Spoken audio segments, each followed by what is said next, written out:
Check it out, yo. Taksivideo. Eli muistot ja mietteet taksikuskin hommasta, se yksi pidempi story, senhän mä jo jaoin. Mutta tässä on oikeastaan ne jutut, mitä mä siitä muistan ja mitä mietteet siitä oli aikanaan ja on tullut. En mä tiedä, kuin hauskoja nämä nyt on, mutta mä itse diggaan ainakin kuunnella niinku friendien, jotka on jossain asiakaspalvelussa, niin story urpoista asiakkaista sun muuta, niin tämmönen video nyt sitten tällä kertaa. Ja taksikuskin homma, sitähän mä duunasin niinku 2004-2005, noin 9 kuukautta, pari kuukautta täyspäiväisesti vai oisko lähemmäs 3, en mä nyt muista. Ja sitten Sivarin ohessa joku reilu puoli vuotta tai jotain. Aika perseestähän se oli silloin, kun ei ollut sit oikein vapaapäiviä, mutta eipä enempää siitä. Ja silloin 2004 vittumaista hommaahan se oli, on varmaan edelleen. Ja tuli niin kuin aina, jos ei heti tiennyt, missä joku mesta on tai miten sinne ajetaan, niin kyllähän sitä vittuilua joutui sitten kuunteleen. Et mä en tiedä, onko se enää ihan samalla tavalla. Nykyään varmaan kaikki vähän olettaakin jo, että kartan kanssa mennään. Että kukaan ei tiedä varmaan mistään mitään. Mut joo, on sitten kans jutellut, kun on itse taksis ollut, niin aina taksikuskien kanssa. Ja kyllä nämä niin kuin vanhemmat taksikuskit on sanonut, että 90-luvulla se vasta vittumaista hommaa olikin, että nykyään se on niin kuin asiakkaiden puolesta jopa aika jees verrattuna siihen ja kyllä nekin on vahvistanut, että oli se 2000-luvulla vielä aika vittumaista menoa. Mutta joo, ensimmäinen story ehkä omasta mielestä paras, mutta tosiaan itse kun muistaa nämä niin visuaalisesti, niin on nämä varmaan mulle hauskempia kuin muille. Tämän lyhyen storin nimi on Vantaa Sport Bowling. Ja tähän pohjustuksena se, että silloin oli tosiaan jo kartat niissä autoissa, mutta mä jouduin lähteä yövuoroon vara-autolla, jossa ei ollut karttaa. Ja sen hän tiesi jo sillä sekunnilla, että tämä yö tulee olemaan täyttä tuskaa. Joo, stadis olin jonnekin sinne kamppiin, sain kyydin, kutsuttiin, menin jonkun rappukäytävän eteen. Sieltä jotkut akattoi jonkun tosi jurrisen äijän ulos. Tämä äijä tuli sinne kyytiin. Oli ilmeisesti venäläinen, sanoi mulle vaan, they drug me. Sitten mä olin, tietenkin kun mä olin niin urpo ja tiedä taas yhtään mitä tehdä, niin mä olin vaan, että yes, what? Sitten se oli Vantaa Sport Bowling. Ja antoi mulle vielä sen lisäksi jonkun hiton käyntikortin jostain suomalaisesta äijästä ja siinä käyntikortissa oli osoite johonkin voimalaitokseen Helsingissä, että ei paljon niin kuin auttanut. Mietin vaan, että no lähdetään ajaa sinne Vantaalle sit ja mietitään tässä matkan varrelle, että mitä tehdään. Ja toi tosiaan johtui siitä, että mä olin niin nuori ja urpo, että mä en tiennyt, miten hommat hoidetaan. Totta kai tuossa vaiheessa mun olisi pitänyt sanoa silleen, että jos et sä oikeasti pysty kertoa mulle, että mihin sä haluut, niin ei sun kannata tänne auton kyytiin tulla. Plus, että mulla ei ole sitä karttaa nyt käytössä, mutta ei siinä mitään. Mä lähdin ajaa Vantaata päin, ajattelin, että no mä eihin miettiä tässä matkan varrella, että mitä mä teen. Ja hyvin äkkiä mä sitten tajusin, että no mä ajan vaan tää auton jonnekin ja jos toi jätkä ei maksa, niin mä heitän sen ojaan. Ja tää ojaan heittäminenhän oli mulla niinku tuolla päässä semmoinen turvakeino, että jos tulee paha paikka, niin asiakas ojaan. Et kuinka helposti oikeasti jonkun jätkän edes saa jonnekin ojaan. Et mä kuvittelin jotenkin päässäni, että mä vaan painan sen turvavyön auki, avaan oven, työnnän oven auki ja työnnän vaan tälleen jonkun jätkän ojaan. Ei se varmaan ihan noin menisi, mutta tälleen mä ajattelin. Eli mä ajoin sinne Vantaalle päin, ainoana ohjeena tosiaan Vantaa Sport Bowling. Sitten siinä ajaessa mä muistelin, kun mä olin siinä vähän pari vuotta ennen ehkä tai vuosi pyörinyt yhden Tiksi-chiksin kanssa hetken, niin muistelin, että hetkinen, että Tikkurilassa oli urheilupuisto, että siitä mä saan niinku sen sport-jutun tosta ohjeesta, että mä ajan Tikkurilan urheilupuistoon ja sitten mä heitän sen siellä ojaan. Tää oli niinku se mun master plan. Ja eihän siinä mitään, se äijä oli niin juuris, ettei se tajunnut mitään eikä se sanonut mitään sen Vantaa Sport Bowling lauseen jälkeen. Ajoin sitten Tikkurilan urheilupuistoon, ajoin siellä jotain semmoista pikkutietä, aloin vähän hidastaa ja oli jo silleen vähän kuumotus, että kohta se ojaan heitto tapahtuu, mutta siinä ihan yhtäkkiä se äijä vähän havahtuu ja sanoo, yes there. Ja sitten mä katsoin itsekin silleen, että mitä? No siellä Tikkurilan urheilupuistossahan oli keilailuhalli kautta hostelli. Ja mä olin silleen, että mitä vittu, että sun piti lentää ojaan, että ei me nyt oikeasti voida mitenkään olla oikeassa mestassa. Mutta mehän oltiin aivan uskomaton tsägää, siis niinku ihan 100% tsägää toi homma. Sitten se kyydin hinta oli 50 euroa 50 senttiä. Sillä äijällä oli 50 seteli, ilmeisesti se lompakko oli kadonnut tai jotain. Sitten mä olin silleen, että I need 50 cents, I need 50 cents more. Sitten se äijä oli vaan, come.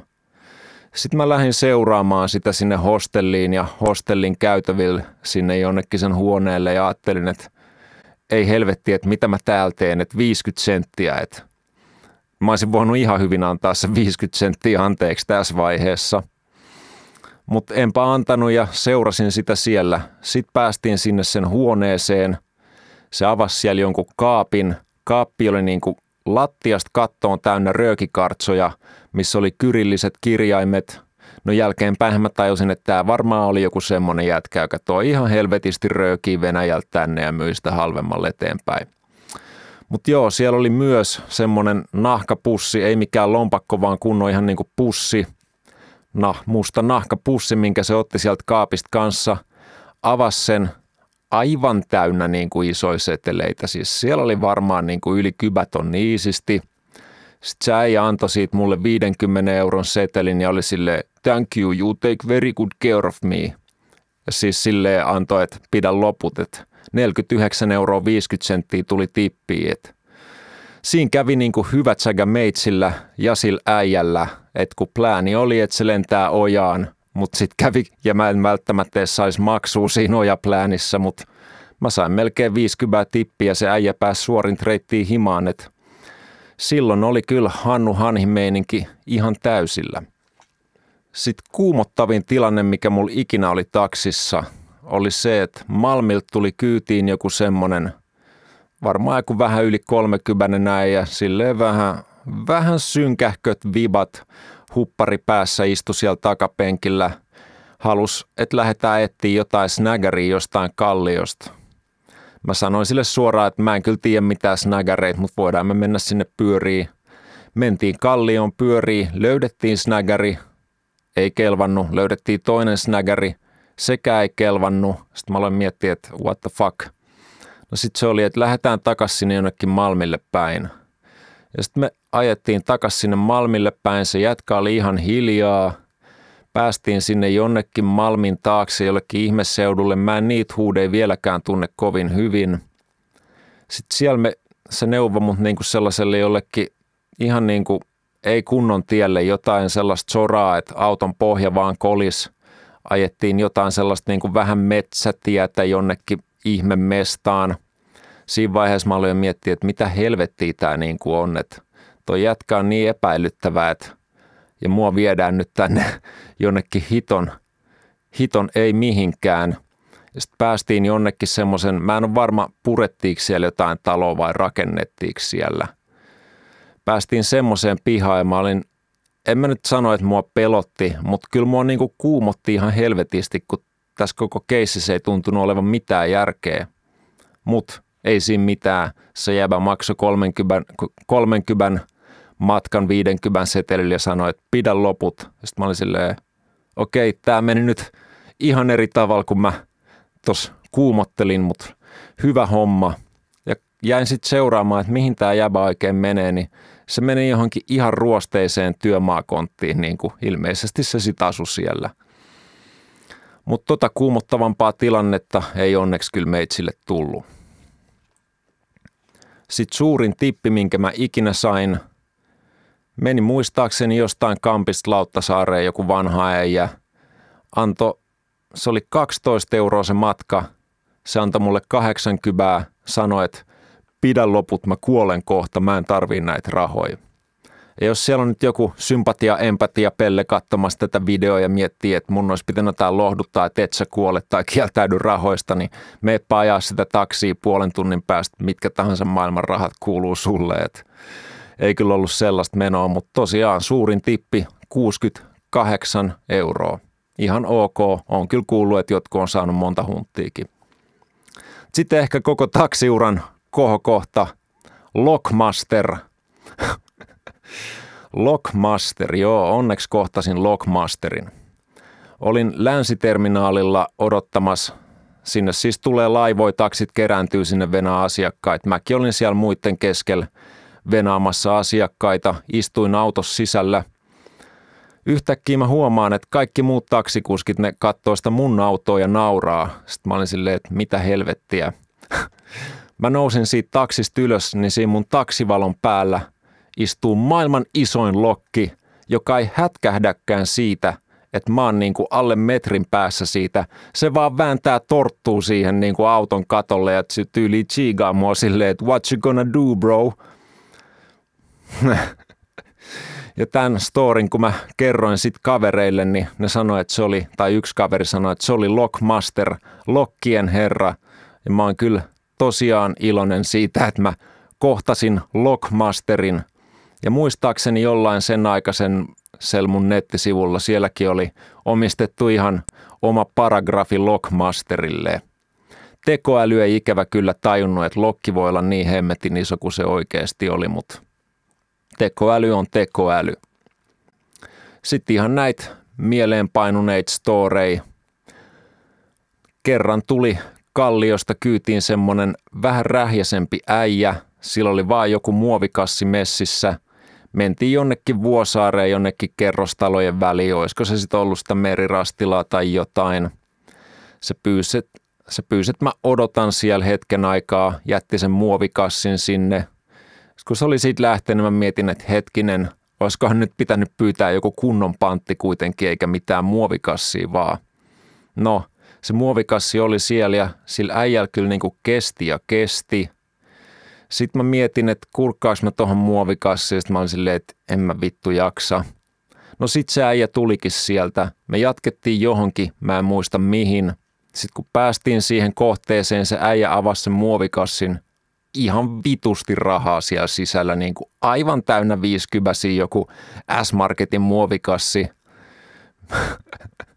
Kyllähän sitä nyt, en mä nyt olisi ikinä mitään pöllinyt, mutta tietenkin tollaisessa vähän ajattelee, että oispa vaan lähtenyt menee sen muovikassin kanssa. Mutta on kyllä niin kuin hieman epäilyttävää, että Kallios joku jätkä vaan dallaa muovikassin kanssa, joka on aivan täynnä rahaa, että mikähän siinä on niin kuin se taustatarina, että miten tälle jätkälle on päätynyt muovikassi täynnä rahaa, niin kyllä vähän tulee mieleen, että ei välttämättä ihan mitään älyttömän rehellistä toimintaa siinä taustalla on, mutta tällaista se homma oli. Sitten kevät toi muurarin. Mähän pidin silloin taksiuran alussa Malmia hyvänä paikkana saada kyytejä, koska aina kun oli lähelläkin Malmia, niin tuntui, että joo, Malmilta tulisi kyyti. No mä myöhemmin tajusin, että ne Malmin kyydithän on sellaista chaibaa, että ei sinne todellakaan kannata mennä, vaikka siellä olisi mitä.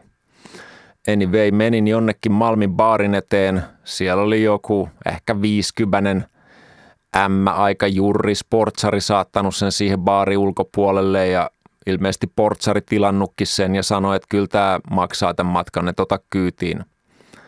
No mähän otin ja sitten kun alettiin päästä lähemmäs sen himaan, niin se sanoi, että ei sillä ole mitään rahaa. Mä olin silleen, että ei helvetti. Mietin, että mitähän tässä nyt tehdään. No Malmilla kun oltiin, niin mä ajattelin sitten, että no mä käyn kattoo, jos siellä Malmin poliisiasemalla olisi jotain poliiseja, että jos ne ottaa sitä nakan, että mulle tämä ei kelpaa. Ja tässä sitten mä lähdin ajaa sinne poliisiasemaan päin ja siinä vaiheessa se Emma oli jo silleen niin kuin ihan tillintallin, ei siitä saanut mitään tolkkua.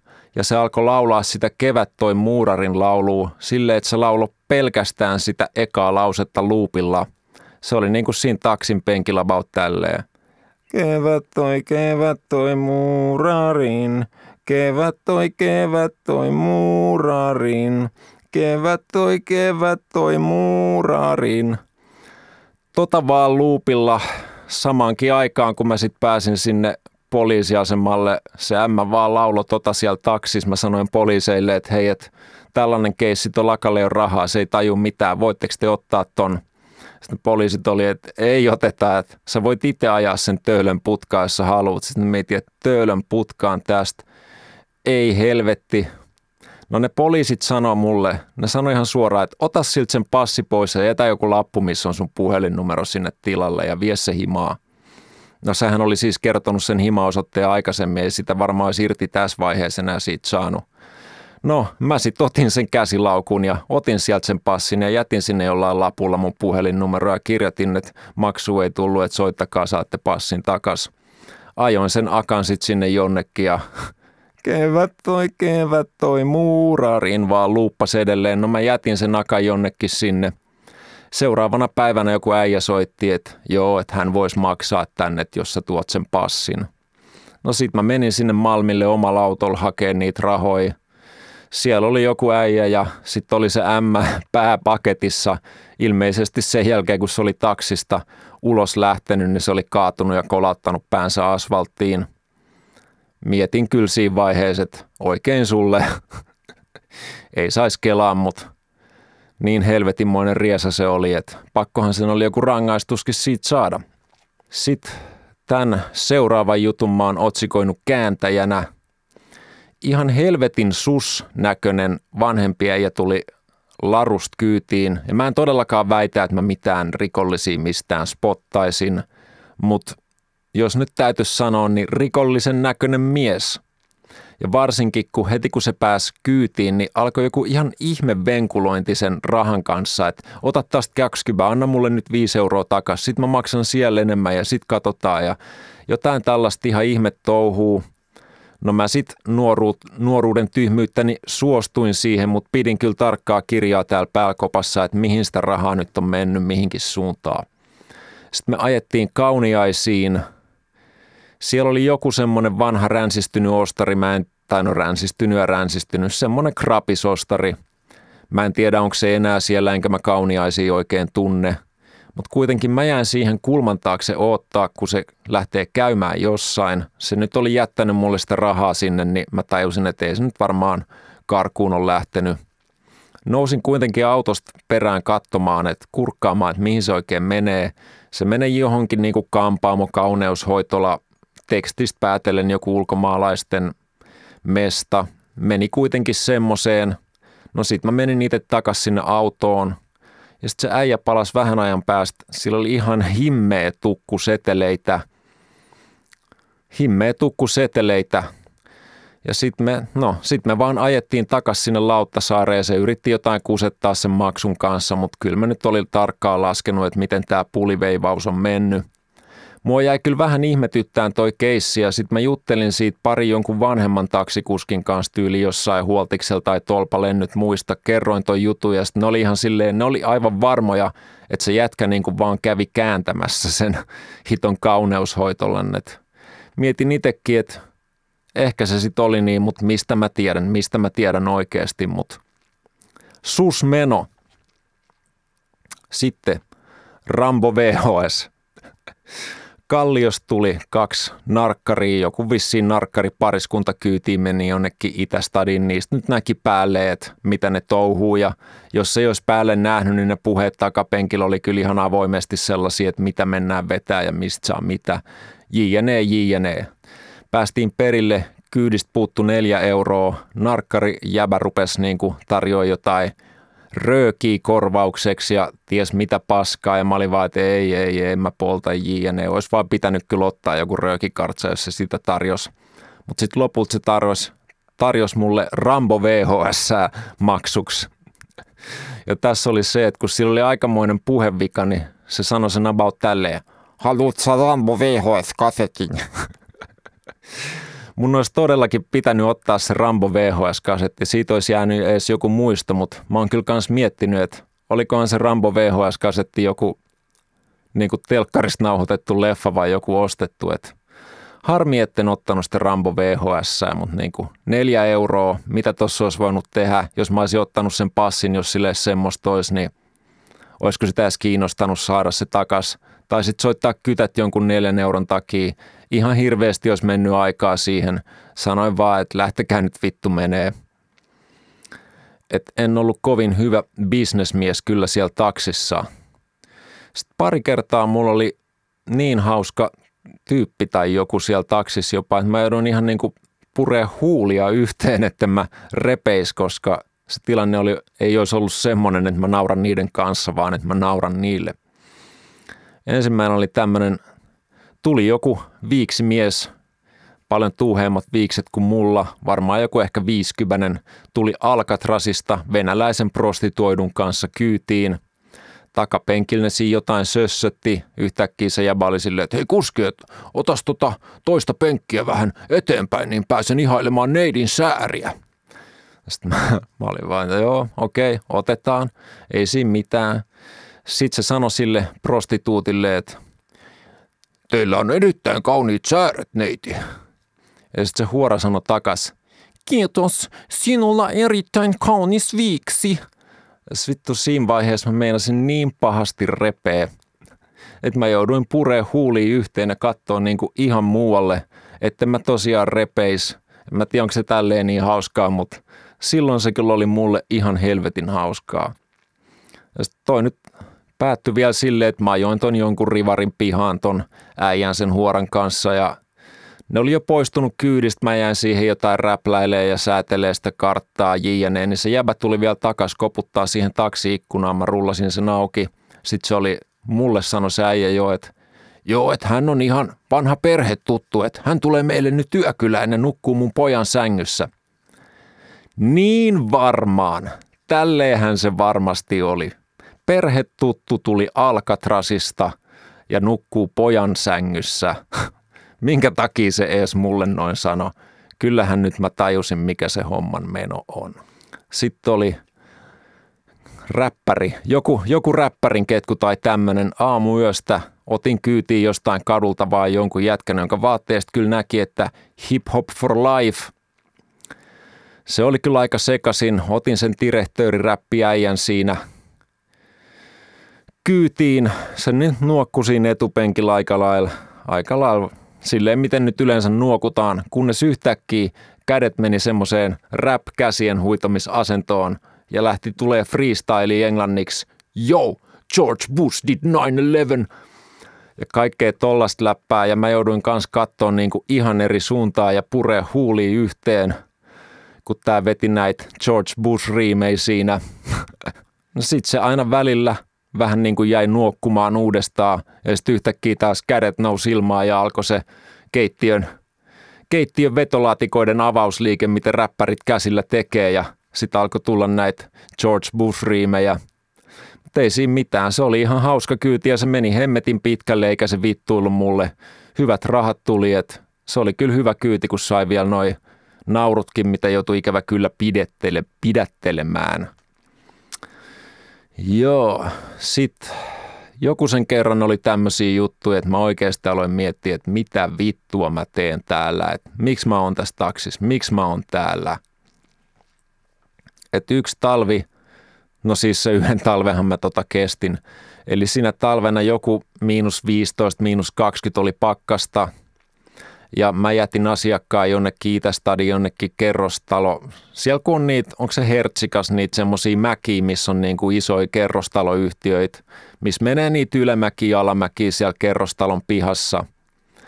Mä ajoin sen sinne ihan rapun eteen.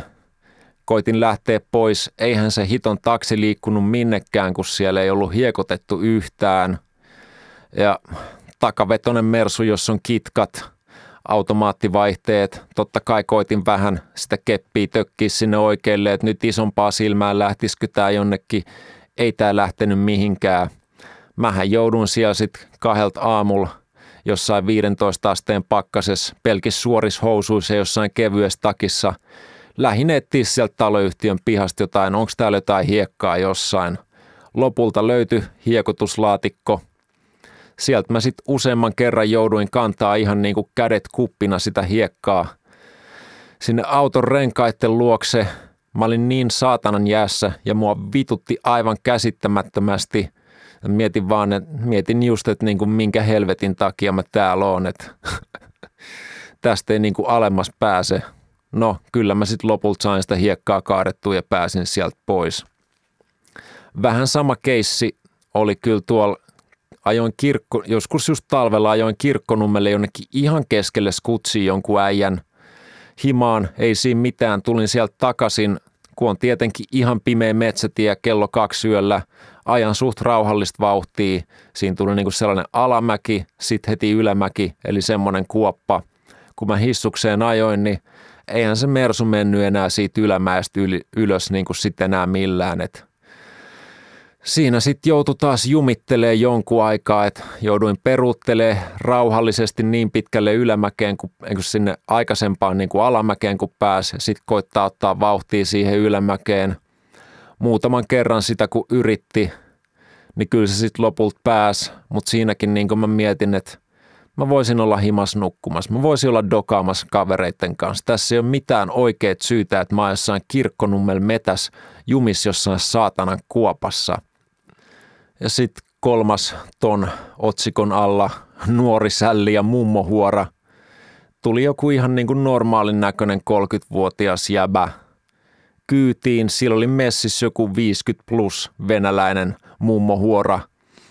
Niin kuin ihan oikein prostituoitu tässä videossa, kun mä käytän sanaa huora, niin mä meinaan prostituoituja pelkästään. No ne tuli kyytiin. Sitten se sälli kuitenkin halusi, että ennen kuin mennään bylsiin tai jonnekin kallion luukkuun, niin mennään jumittaa jonnekin snägärille puoleksi tunniksi. Et mentiin jonnekin snägärille, missä oli hirveä jono. Mä istuin sen mummoprostituoidun kanssa puoli tuntia siellä taksissa venaamassa, kun se jätkä on jossain aivan loputtoman pitkässä jonossa. Ja siinäkin kun niin kuin miettii, että miksi mä vaikka ole pelaamassa tietokoneella, että miksi mä oon täällä. Ja kyllähän noita prostituoituja oli aika paljon kyydissä. Eipä niissä nyt, ne oli asiakkaina kyllä, jos ne tuli yksin, niin ne oli kyllä ystävällisiä ja tälleen, että niistä ei mitään pahaa sanottavaa kyllä. Sitten on alaotsikko, naisten vittumaisuus. Kaikki, jotka on ajanut taksia, allekirjoittaa tämän. Oon jutellut monen kanssa ja kaikki allekirjoittaa, että aivan ylivoimaisesti vittumaisimpia asiakkaita taksis. Känniset naiset, varsinkin niin kuin about keski-ikäiset, että ne on ihan hirveitä. Ne on aivan hirveitä. Jotain esimerkkejä siitä. Ajelin kerran jotain akkaa kohti himaa. Kattelin siitä kartasta, että siellä sen huudeilla meni niin kuin nämä korttelit silleen aikanaan neliömäisesti Manhattan tyyliin. Että ihan sama mistä kohdasta kääntyy oikealle ja vasemmalle. Että sille ei ole sinänsä väliä, mutta jostain syystä tälle akalle oli ihan hirveästi väliä, että tasan mistä me käännytään, vaikka se ei reitin pituuteen eikä nopeuteen vaikuta yhtään.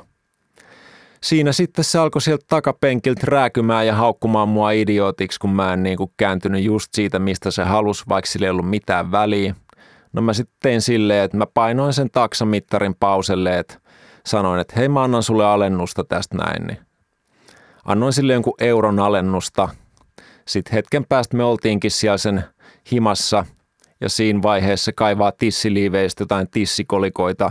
Antoi mulle niin kuin joku 20 tippiä sen jälkeen, kun oli maksanut sen matkan kortilla, että minkä takia sä alat rääkymään jostain tommosesta jutusta ja sitten kuitenkin annat mulle noin paljon rahaa.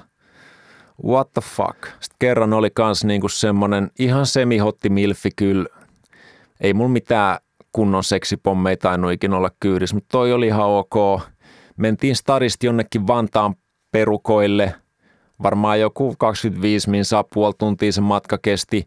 Koko sen matkan se akka valitti, miten perseestä se jätkä on, että se haukkui sitä varmaan kaikilla mahdollisilla tavoilla. Ihan koko sen matkan ajan. Mä olin vaan silleen totta kai, että joo, okei, niin. Niin kuin mä nyt aina olin about kaikkeen juttuihin, mitä mulle taksissa selitettiin. No päästiin perille, se maksoi matkan, kysyi multa, että taksikuski, mitä me nyt tehdään. Sitten mä olin silleen urpona, että mitä me niinku tehdään vai. Sitten Sakka sanoi, että no meneekö mä sinne mun jätkälle vai? Ja sitten mä sanoin, no mene sen jätkän luo. Että mähän tajusin siinä heti, että mähän saa uuden aloitusmaksun tästä. Ja kun se oli selittänyt, että se äijä asuu jossain Espoon perukoilla, niin hemmetin hyvä mulle. Lähdettiin sitten ajaa jonnekin Espoon perukoille uuden aloitusmaksun kanssa. Ja koko matkan sinne, 25 minuuttia joku sekin, niin se ämmä selitti, että miten ihana ja hyvä mies se jätkä on. Se, jota se oli just niin kuin dissannut kaikilla mahdollisilla tavoilla. Siitäkin jäi niin kuin miettiin, että hetkinen, että onkohan niin kuin jos mulki on joku böönä, niin onkohan sekin tommonen, että eikä se niin kuin haukkuu mua vaan jollekin tuntemattomille puoli tuntia. Vähän jäi mietityttää tämmöiset. Ja sitten useamman kerran mulla oli niin kuin jotain nuorempia naisia silleen niin kuin menostadiin päin. Menossa siis niin kuin johonkin baariin ja niillä oli jostain syystä usein hirveä tarve alkaa selittää, kuinka lutkia ne on. Että joo, mä panin sitä ja tätä ja ei mun jätkä jaksanut lähteä, niin mä menin sinne sit itse ja panin 2 kaveriin. Kyllä niin kuin tuolla taksissa tosiaan alkoi miettiä, että nämä naisethan on aivan kamalia otuksia. Mikä näiden pointti on? No kyllä me se pointti tiedetään, mutta sillä hetkellä se pointti oli vähän hukassa. Ja sitten se itse asiassa mun taksiura loppukin sellaiseen tosi vittumaiseen akkaan, että just semmoinen keski-ikäinen nainen kännissä, aivan hirveä. Mä ajoin täsmälleen mihin se piti. Mä en todellakaan tiedä mikä sen ongelma sit oli. Niin metrilleen siihen spottiin, mihin sovittiinkin. Mutta se ei jostain syystä kelvannut, että kaikki maailman mahdolliset solvaukset tuli sellaisella rääkymisääneen sieltä takapenkiltä mulle. Siinä vaiheessa mulla keitti yli. Mä huusin sille vaan, että nyt sä painut vittuun täältä saatanan taksista. Heitin sen ulos sieltä, en ottanut siltä muistaakseni edes mitään maksua, mutta siinä vaiheessa mä päätin, että tähän tää homma loppuu, että mä en muuten tee tätä enää ikinä, enkä muutenkaan tee enää ikinä viikonloppuna töitä. Ja seuraavana aamuna mä soitin kaverin faijalle, että mun taksiura on nyt loppu, että mä en kestä tätä paskaa. Että propsit teille taksikuskit, joilla on staminaa kuunnella noita akkoja, mutta mulla ei todellakaan ollut. Ja sitten oli tietenkin näitähän akkoja just tämmöisiä 3 kertaa siinä 9 kuukauden aikana laattas sinne mun taksiin. Mitä nyt on jutellut muiden kuskien kanssa, niin 3 laatat 9 kuukaudessa, se on jo ihan älyttömän huonoa tsägää. Mutta just tämmöisiä akkoja ne kaikki oli, että ehkä mulla olisi pitänyt olla pelisilmää, kuka tulee kyytiin ja kuka ei, mutta ei mulla ollut. Ja kun nämä akat laattas, niin mä kyllä kynin ne hyvin. Se mun täytyy sanoa, että ne kyllä joutui maksaa siitä ihan kunnon korvaukset, mutta rahathan meni kyllä taksifirmalle, ettei omaan taskuun.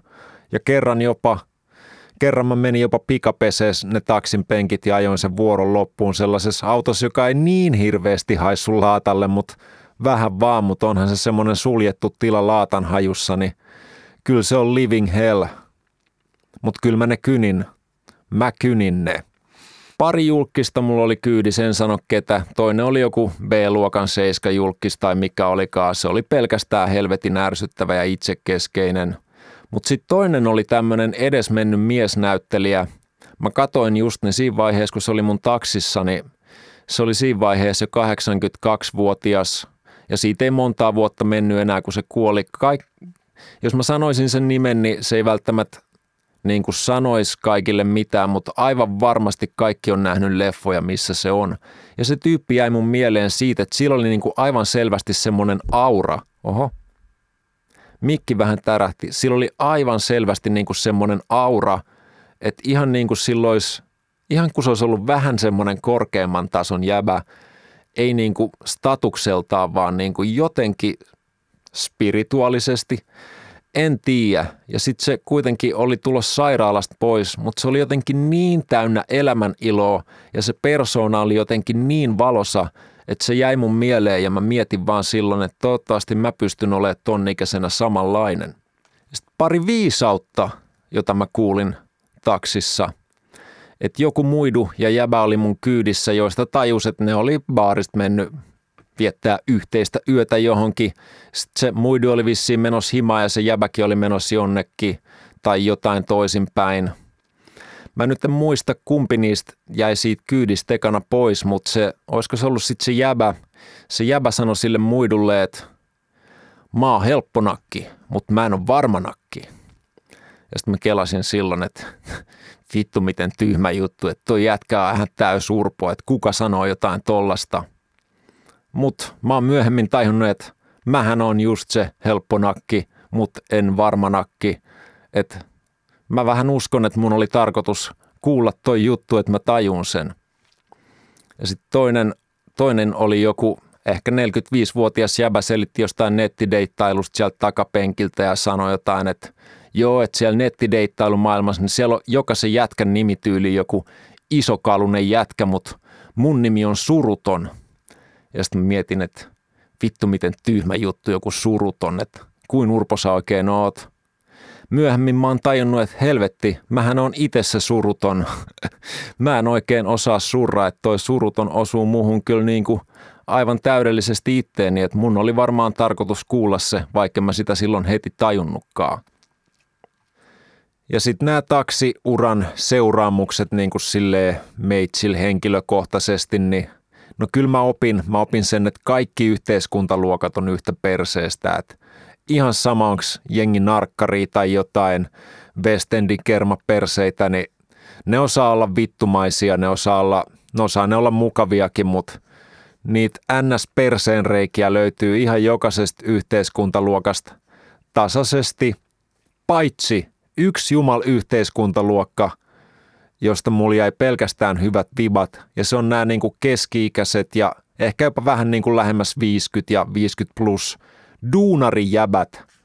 Siis nämä duunarijäbät, nämä tietää, että se taksikuskikin siinä ei se ole mikään vittuilukohde, vaan se on tekemässä siinä duunia, koittaa elää elämää, ei sille vittuilla, sille jutellaan mukavia ja sille heitetään hyvät tipit, jos pystyy. Ja tosiaan ne keski-ikäiset duunarit, niin niillä oli aina niin kuin, varsinkin kesällä, niillä oli niin hyvä buugi päällä, että siinä tuli itsellekin aina vähän parempi fiilis, että tämä on niin kuin ainoa poikkeus kaikkien yhteiskuntaluokkien keskuudessa, keski-ikäiset duunarimiehet, peukut pystyyn teille. Ja sitten tietenkin oppi sen, että naiset on hirveitä otuksia. Et olin nuorena aika naivi silleen, että kelasin, että kaikki naiset on aina jees ja tosi empaattisia ja tälleen, mutta nyt se maailma niin kuin kääntyi ihan ylös alas, että ajattelin tosta oikeastaan pitkään, että naiset on ihan hirveitä ja varsinkin se, kun ne kertoo mulle kuinka lutkia ne on, niin eihän niihin voisi ikinä luottaakaan. Että semmoiset seuraamiset, yleinen ihmisviha kyllä jäi päälle tosta joksikin aikaa ja eipä tehnyt mielestäni hirveästi mieli olla niin kuin ihmisten keskellä silleen kännisten, vaikka olisi itsekin kännissä, mutta kyllähän mä nyt siitä yli sit lopulta pääsin. Myöhemmin ajoin kuorma-autoa ja paljon parempaa hommaa. Elottomat esineet, ne ei vittuile. Ne ei tosiaan auo päätänsä. Ja sitten yksi kiva juttu taksihommas kyllä oli. Se oli se, kun tyyliin aamuyöstä silloin niin kuin aikanaan oli stadi kirjaimellisesti ihan tyhjä, jos se nyt ollut siis joku lauantai-perjantai tyyliin, mutta tyyli joku tiistaina kello 5 aamulla, missään ei ole ketään. Se on ehkä vaikea nykyään niin kuin käsittääkin, kun nykyään on ihan mihin tahansa kellonaikaan jossain joku pyörimässä. Mutta silloin ei niin kuin ollut ketään missään. Ikinä kaikki liikennevalot keltaisia. Alla olin kuitenkin nuori Jannu, alla se turbomersu. Pääs leikkiä sitä Need for Speedia, kun noita autopelejä kuitenkin oli digannut aina pelaa ja just semmosia, missä ajetaan kaupungissa, niin kun siellä ei ollut mitään estettä olla ajamatta niin täysiä kuin uskaltaa, niin ehkä hypoteettisesti tuli ajettua ylinopeutta. Ehkä en kuitenkaan myönnä ylinopeusrikosta. Ja tosta nyt tuli vielä mieleen vielä semmonen, että kerran just tommonen yö kun oli, frendi ajoi silloin kanssa taksia, sit soiteltiin siinä just joskus 5 aikaan, että hei, pitäisikö nähdä jossain ja mennä vetää kun sämpylät. Sitten me sovittiin, että kaveri kuolisi oli jossain Vuosaaren perukoilla, mä olin just Martsarista lähdös pois. Sovittiin, että nähdään tuolla Sörkän ABC:llä, että silloin siellä oli vielä kunnon semmoinen palveleva huoltoasema, että nykyäänhän siinä rantatiellä on joku tommonen ihan kylmä asema vaan. Mutta sinne me sitten sovittiin, että nähdään ja nähtiin 5 minuutin päästä, että kyllä sinne aika nopeasti Martsarista ja Vuosaaresta pääsee, kun ei ole mitään esteitä. Ja sitten siellä ABC:llä syy, miksi mä oikeasti muistan tämän jutun, on se, että kun me siellä mussutettiin niitä sämpylöitä, niin katsottiin, että sinne pihaan ajaa se Toyota Yaris, se pikku paskakasa, kyllä te tiedätte. No kuitenkin tulee se Yaris sinne, sitten katsottiin, että hemmettiin, että ajaako jotkut lapset tota. No sitten se Yaris pull-uppas siihen meidän eteen. Sieltä pelkääjän paikalta tuli joku 140 cm muidukääpiö. Ja kuskin paikalta hyppäsi ulos kukas muukaan kuin Uniikki, se räppäri. Ja voi vittu, me revettiin siinä vaiheessa, että kääpiöt tuli kääpiöautolla. Ei nyt tietenkään saisi nauraa kenenkään lyhytkasvuisuudelle, mutta kun on joku parikymäinen, niin ei sitä vielä ole omaksunut tollaisia kirjoittamattomia sääntöjä, että kyllä se oli hauskaa silloin. Joo, jos tän joku taksikuski tämän videon kattoo, niin pistä ihmeessä kommenttia, että mä luen kyllä ja kiinnostaa tietää. Mutta ei siinä. Taksihistoriikki on nyt käsitelty. Tosta hommasta mulle ei varmaan enempää kerrottavaa tai sanottavaa ole, eikä tuikina olemaankaan. Täytyy taas stenuilla sit seuraavaksi. Peace out!